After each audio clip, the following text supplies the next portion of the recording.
Greetings, good people of the internet, and welcome to episode 5 of Eternal Darkness. Between the episodes, I realized that the big Windows update from the last days completely messed with my microphone settings, so you may hear a weird buzzing in the background of my microphone. I'm really sorry for that, because actually I use a function in the Windows system that reduces this sound, but it was turned off by the nice update. But I have turned it on again, so I think it is gone now. So we are back with Alex in the present. And we are looking for the next chapter.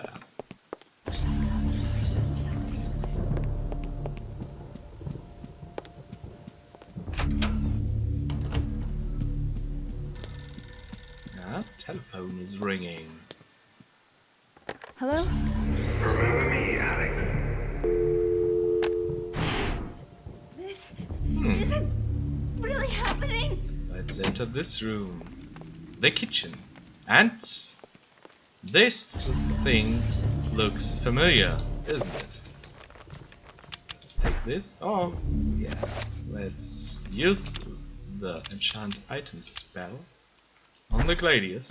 Enter by Xel'lotath.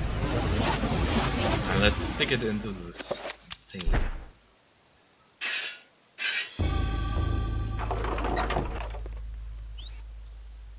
Among the pantry contents is a spice jar with a scrap of paper hidden inside. Let's open it. A firmly sealed glass spice jar. The faint aroma of Arabian spices is tantalizingly emanating from it. There's a piece of paper inside it. Let's open it. The lurking horror.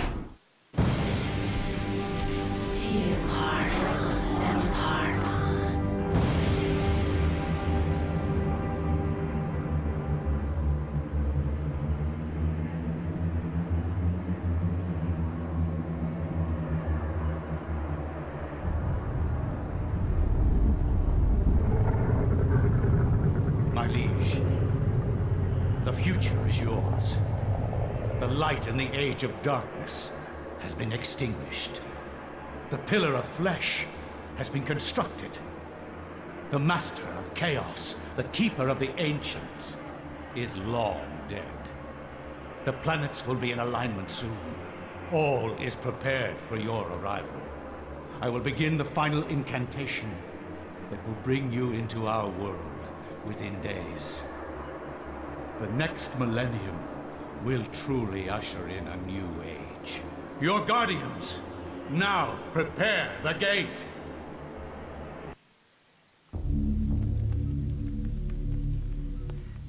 So let's read the new chapter.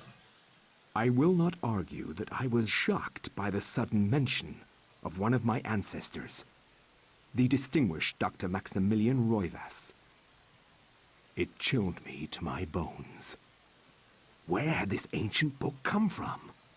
How had my ancestor stumbled upon it?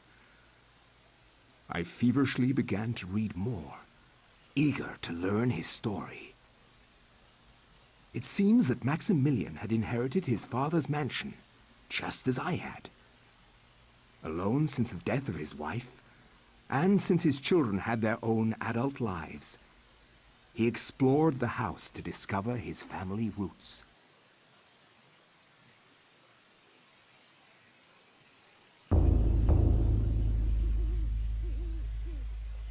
It has been 2 weeks since the death of my father, and it has finally come to me to look over the mansion. Now, I am truly alone, and forced to start a new life here in Rhode Island. I intend to make the mansion mine, and live in it as my forefathers have, to continue the family tradition. The mansion has its secrets, I'm sure, and in my time here, I have to make them mine.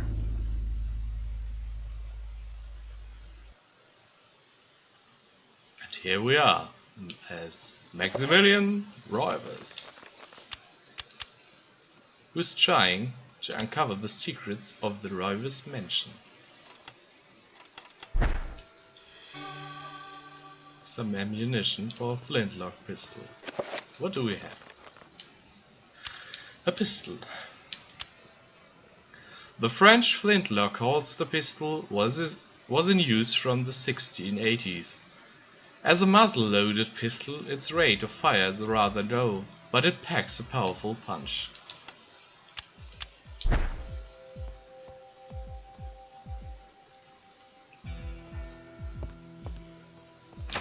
This is an interesting level. In the beginning there aren't any enemies around. It's our mansion and our servants just doing the work.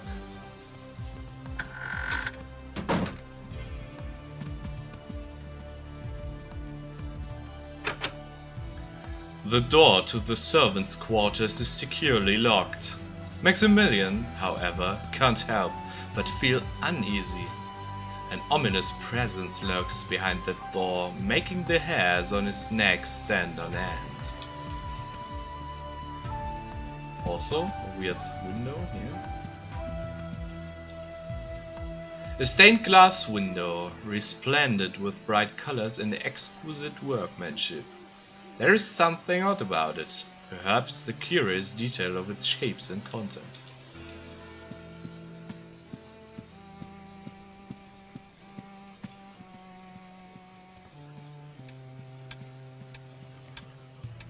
This level has also really nice music. I really like to use this when writing my stories. Our codex. Nice. That's the Redgomore rune, if I remember correctly. My ammunition.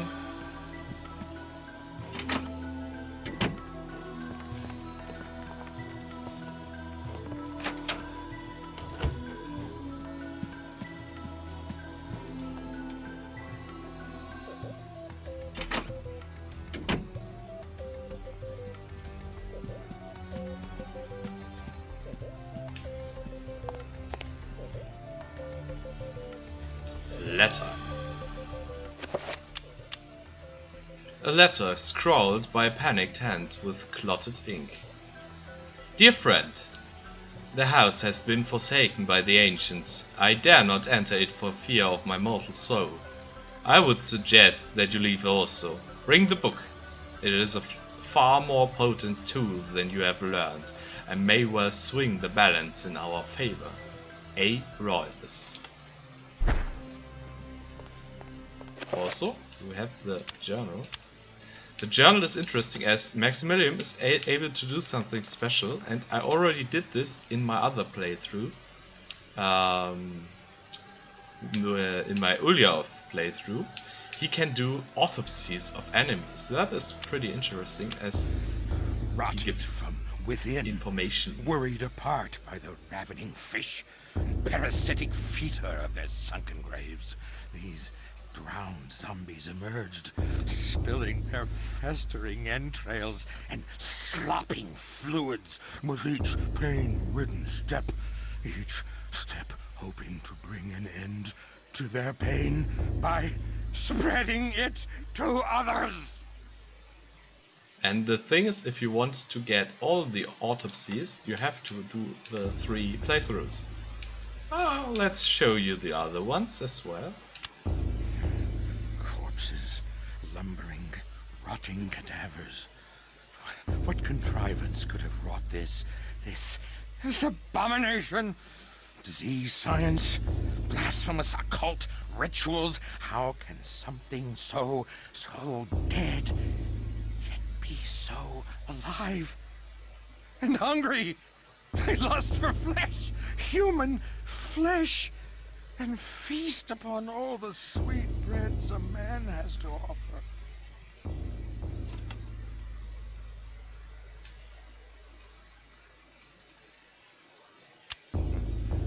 They are so close their stench fills the You can smell them, I tell you. Somewhere between the spice of vanilla and the bitter sweetness of pustulant rot. Those creatures inhabit the bodies of men and women, exercising the human soul and replacing it with their own putrid spirits. But they couldn't fool me. No, not at all. I could smell them, you see. They were all around me. Dear God, all around. I knew what I had to do. They had to go. By blade and bullet, I had to get rid of them. Don't you understand? Dear God, I had to do it. Had to. You believe me, don't you? Don't you? They have no eyes, but they can see, I tell you. No eyes. No eyes at all. But you can feel it looking at you. It stares through you like looking through empty air, and you can feel it raking your innards with their touch. The shiver of their senses combing your bowels through empty space. Oh, horribleness! Deep in those ancient caverns, a great city was lost. Long before we humans. Long before. The proud city of Engar. Decadent and trusting, and it was their downfall. When the darkness came, and the Guardians slaughtered them, their existence was but a dying echo shrieking from violated mouths, resounding within their homes, their tombs.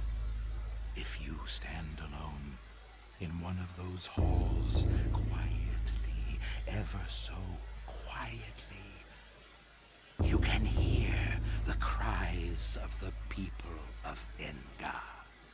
Rent apart by the unseen claws of the Guardians, their echoes still linger, as do their souls. What a Guardian is and what Engar is, you will learn in this chapter. Let's take a look around. Another codex. And I have no clue how this is called in English. Pump handle, okay.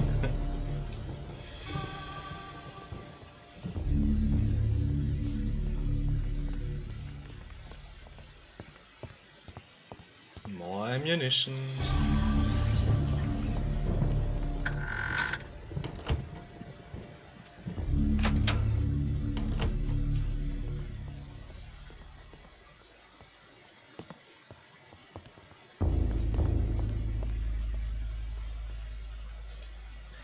There's something written beneath the image. When darkness spreads its wings before my master Xel'lotath's greatest foe, the path to truth will be opened.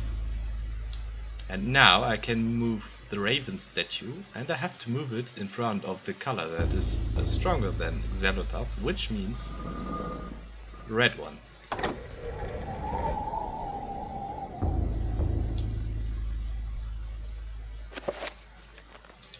And we found the little secret room. There's a saber and a spell. A curled scroll of aged parchment sits atop a stack of dusty books. It is covered with strange diagrams and writing. It is revealed invisible, and we will need it in this chapter. And another pistol for dual wielding. And the tome.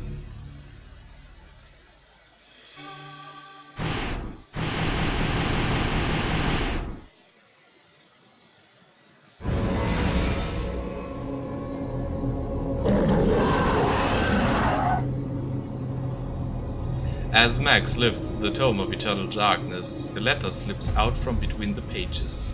Deftly, Max catches it as it drops toward the floor. So, let's read it.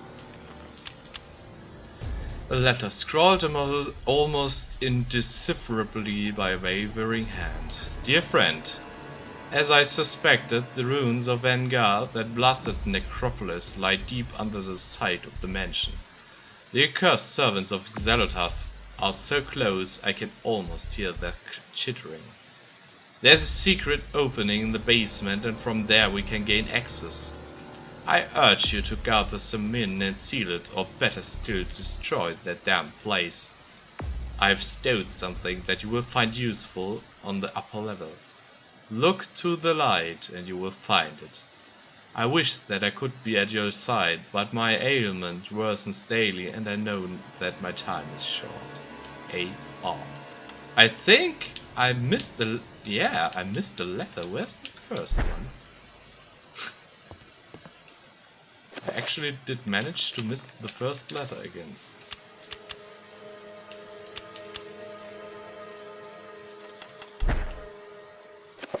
Let's use the saber.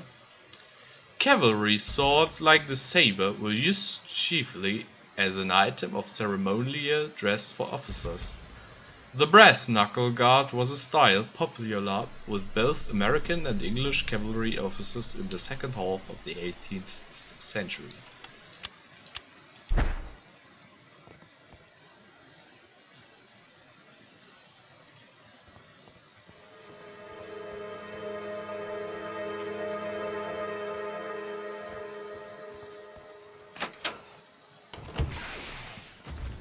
Let's fight the big guy.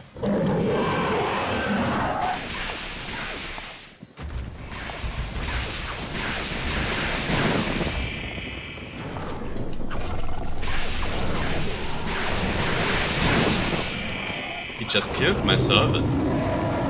That's not very friendly. And he had rune and I got his new spell. Nice. Let's do an autopsy. Amazing.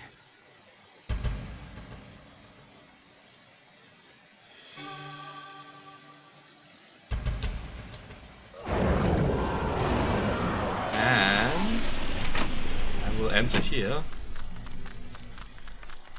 because I need this guy. I forgot the chapter in this chapter in my first playthrough.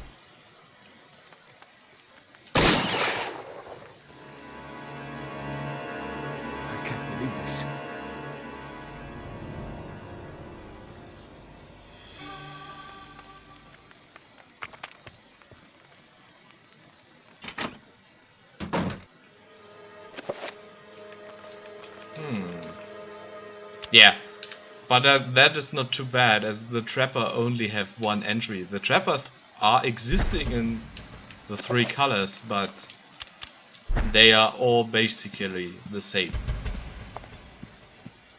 So, now we have the new spell, but... ah well, let's use it. Here is obviously something hidden. Also, here's a picture that shows that there's a door supposed to be at the wall. So let's use the new spell in the... oh, I need another rune. Yeah, I need the red rune first. Oh, let's do a little healing first. Oh, yeah.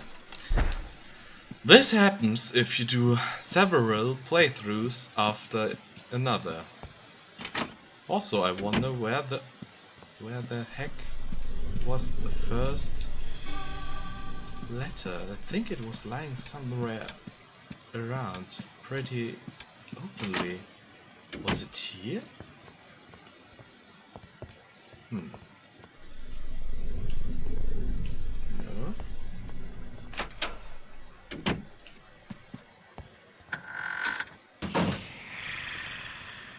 Yeah, and my servants are possessed by bone thieves now. Well, at least some of them.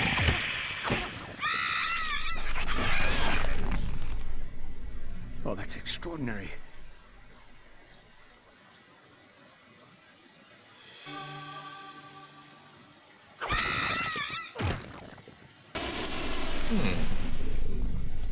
was the letter? I'm a bit confused now.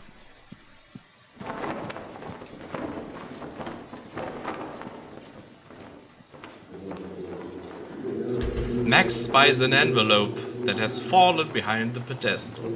Fallen, perhaps, or been hidden there.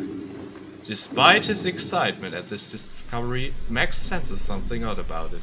A sense of evil. Let's take it. And a friendo wants to play. And he's dead.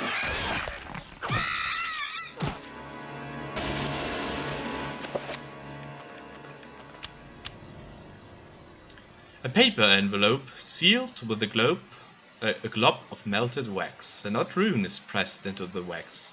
There appears to be something heavy inside. And we get the basement key. Now I need another rune, which we will get when going back into the hole.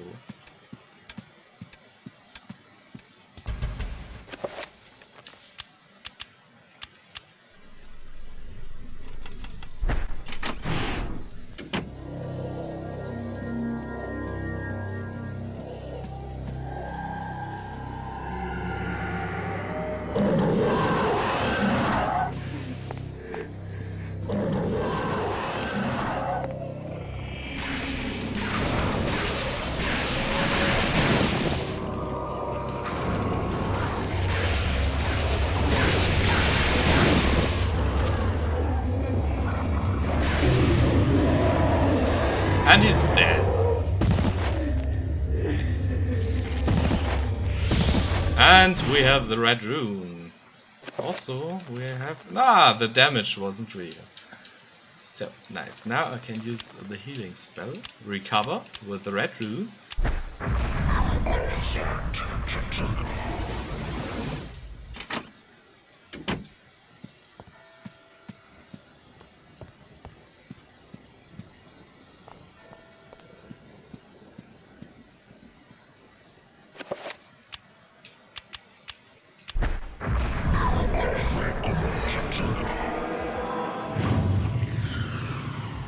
Ta-da! A door! And of course we need a key for it. Let's open it. Welcome to the basement.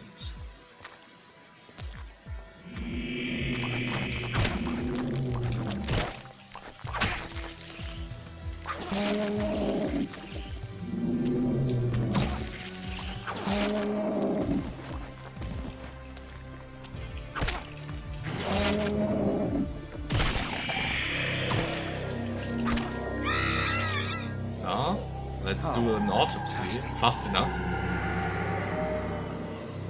Because I want all the entries in the medical journal.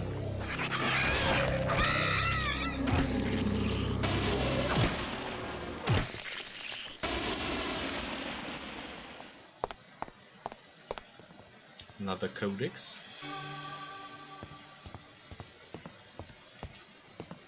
Something around here? No. And another spell. Damage fields. Here we can use the pump handle. Oh, no. No. I don't remember where the letter is, but it is actually not too important. It is just speaking about the tome and this, the tome being important.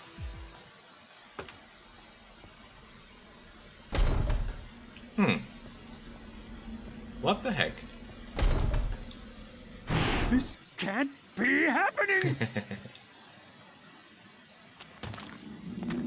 And another rune for me. Delivered with Zombie Express.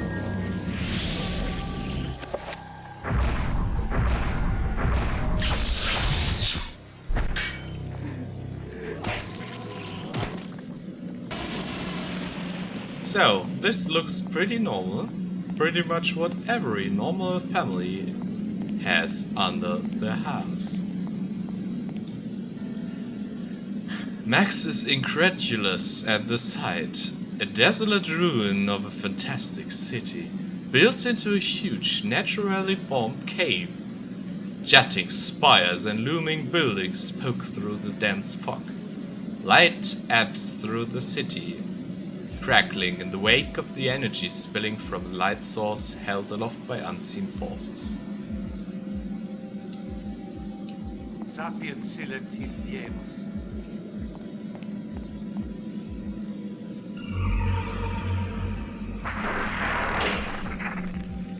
He was saying something. It sounded Latin, but I wasn't actually able to understand it. Too bad.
This is a guardian.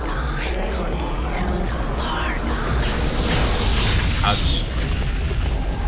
And the funny thing about this guy is, he looks pretty big and evil, but he will not attack me in melee.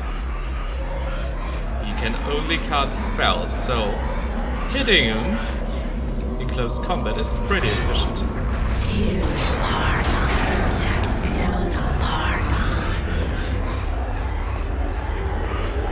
Yeah, summon some zombies.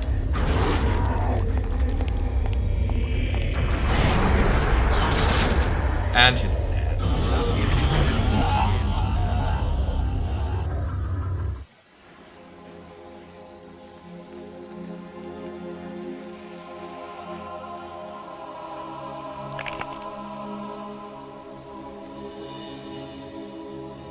The accursed beast was dead, but not without its toll on me. That was but one, and there was an entire city of them. I could not hope to fight them all alone. I knew I had to get help. I knew there was a way. I just had to find it.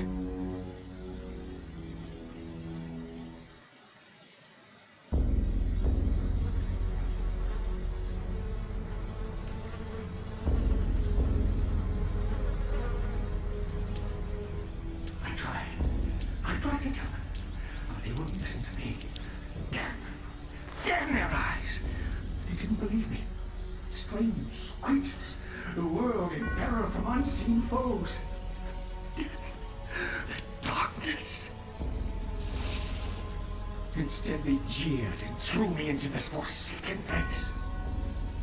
A place of empty souls and fevered thoughts, reeking of fetor and decay. Thinking me mad with delirium. The fools cast away their hopes of salvation, but locking me in this damned asylum. May the rats eat your eyes! I am now lost to your cause! The darkness comes! It will damn us all!